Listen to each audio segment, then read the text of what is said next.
Avec la pose d'un bel enrobé par l'entreprise Colas, la rue Le Corbusier va être de nouveau ouverte à la circulation, en double sens, à partir du vendredi 18 décembre.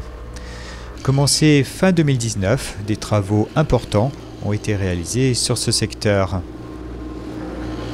Modernisation des réseaux d'eau usée, d'eau potable, enfouissement des réseaux électriques et de gaz, et puis aussi étanchéité du ruisseau Le Robache qui coule sous cette rue.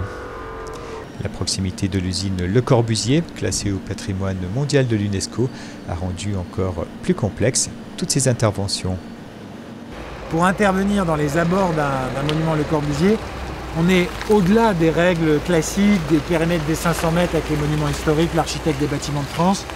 On a été tenu de prendre une architecte du patrimoine pour travailler avec nous comme maître d'œuvre sur ce projet qui lui-même devait être validé par la Fondation Le Corbusier qui gère la protection dans les abords. Puisqu'ici on n'est pas dans le périmètre des 500 mètres monuments historiques, on est dans ce qu'on appelle une zone tampon.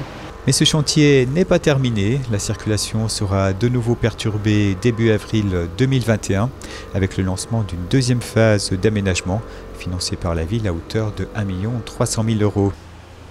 Il s'agira de sécuriser cette zone et d'y ralentir la circulation. En effet, cet axe avec la rue de la Cathédrale est très fréquenté. Il y a la proximité des établissements d'enseignement publics et privés. Un plateau surélevé sera réalisé en béton au droit de l'usine Le Corbusier et en grès rose devant l'école. Ce plateau fera office de ralentisseur, à l'image de celui installé devant le jardin Simone Veil. Un stationnement des pauses minutes sera également créé juste devant l'école Sainte-Marie.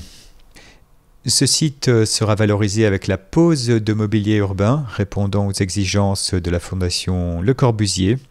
Et enfin, toujours dans le souci de végétaliser notre ville, des espaces bitumés seront enlevés et des arbres, une trentaine, y seront plantés.